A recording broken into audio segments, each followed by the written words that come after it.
Shalom, salam sejahtera dalam kasih Tuhan Yesus Kristus. Renungan kita pagi hari ini diambil dari Filipi pasal 3 ayat 7-11 dengan tema beroleh kebangkitan dari antara orang mati.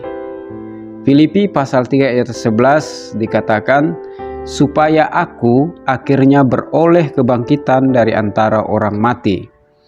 Sesudah peristiwa kematian Tuhan Yesus yang diperingati oleh gereja sebagai Jumat Agung, Tuhan Yesus mati dan dikuburkan. Pada hari yang ketiga Tuhan Yesus bangkit.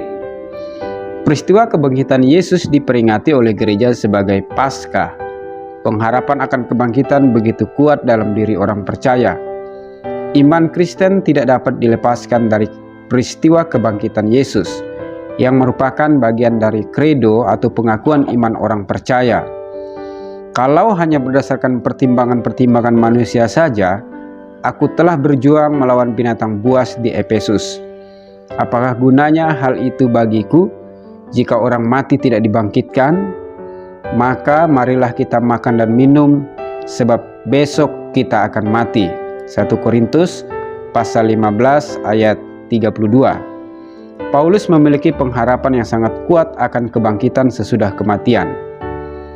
Tetapi, andai kata Kristus tidak dibangkitkan, maka sia-sialah pemberitaan kami dan sia-sialah juga kepercayaan kamu. 1 Korintus 15 ayat 14. Bagi Paulus, jika Kristus tidak dibangkitkan, maka sia-sialah pemberitaannya dan sia-sia jugalah kepercayaan kepada Kristus. Pertanyaan bagi kita adalah, apakah kita juga akan mengalami kebangkitan dari antara orang mati? Bagi Rasul Paulus, untuk beroleh kebangkitan dari antara orang mati tidaklah gampang. Tidak cukup hanya menjadi orang Kristen yang biasa-biasa saja, apalagi menjadi Kristen KTP. Paulus benar-benar serius menjalani iman percayanya kepada Tuhan Yesus. Paling tidak ada beberapa hal yang harus dijalani oleh orang percaya agar beroleh kebangkitan dari antara orang mati. Yang pertama, mampu menyangkal diri. Apa yang merupakan kebanggaan atau keuntungan merupakan kerugian karena Kristus. Tetapi apa yang dahulu merupakan keuntungan bagiku, sekarang kuanggap rugi karena Kristus. Pola pikir dunia selalu mencari keuntungan dan popularitas.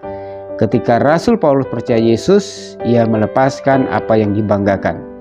Apa yang populer di hidupnya dianggapnya sampah yang tidak berarti karena Yesus. 2. Mengenal Yesus dan kuasa kebangkitannya.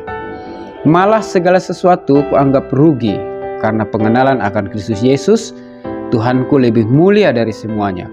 Oleh karena dialah aku telah melepaskan semuanya itu dan menganggapnya sampah, supaya aku memperoleh Kristus.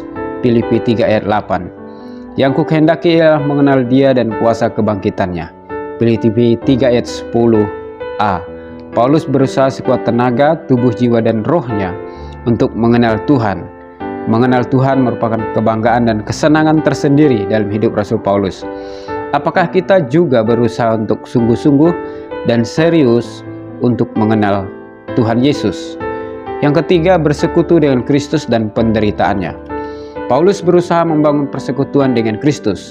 Bersekutu dengan Kristus artinya membangun hubungan yang sangat dalam dengan Tuhan Yesus.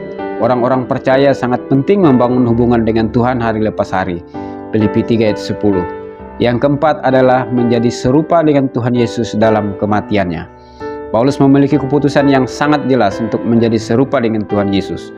Paulus tidak mau serupa dengan dunia, karena dunia akan menuju kebinasaan. Jika kita sebagai orang percaya memiliki 4 prinsip hidup di atas, seperti yang Paulus ajarkan pada kita yakin dan percaya pasti akan beroleh kebangkitan dari antara orang mati. Tuhan Yesus memberkati. Amin.